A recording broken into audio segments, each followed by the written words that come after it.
திருப்பூர் மாவட்டம் பல்லடம் தொகுதி அதிமுக வேட்பாளர் பரமசிவம் நிர்வாகிகள் புடைசூழ வேட்புமனுவை தாக்கல் செய்தார். பல்லடம் தொகுதி அதிமுக வேட்பாளராக அறிவிக்கப்பட்டுள்ள பரமசிவம் தொகுதி முழுவதும் தீவிர வாக்கு சேகரிப்பில் ஈடுபட்டு வருகிறார். இந்நிலையில் பல்லடம் தாலுகா அலுவலகத்திற்கு அதிமுக நிர்வாகிகள் புடைசூழச் சென்று பரமசிவம் வேட்புமனுவை தாக்கல் செய்தார். தொடர்ந்து தேர்தல் நடத்தும் அதிகாரி முன்பு உறுதிமொழியையும் எடுத்துக்கொண்டார்.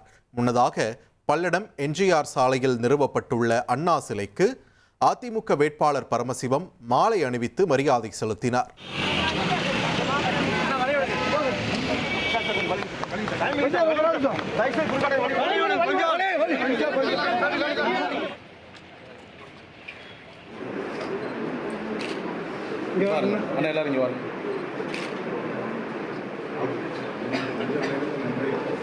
கே.பி. பரமசிவம் சன்னா பழனிசாமிக்கான எண்ணம் நான் தமிழ்நாடு சட்டமன்ற பேரவையில் உள்ள இடம் ஒன்றை நிரப்புவதற்கு வேட்பாளராக நியமிக்கப்பட்டுள்ளதால் ஒருமைப்பாட்டையும் நிலைநிறுத்துவேன் என்றும் ஆண்டவன் மீது சூளுரைத்து இனி செல்லும் இடமெல்லாம் செய்தி.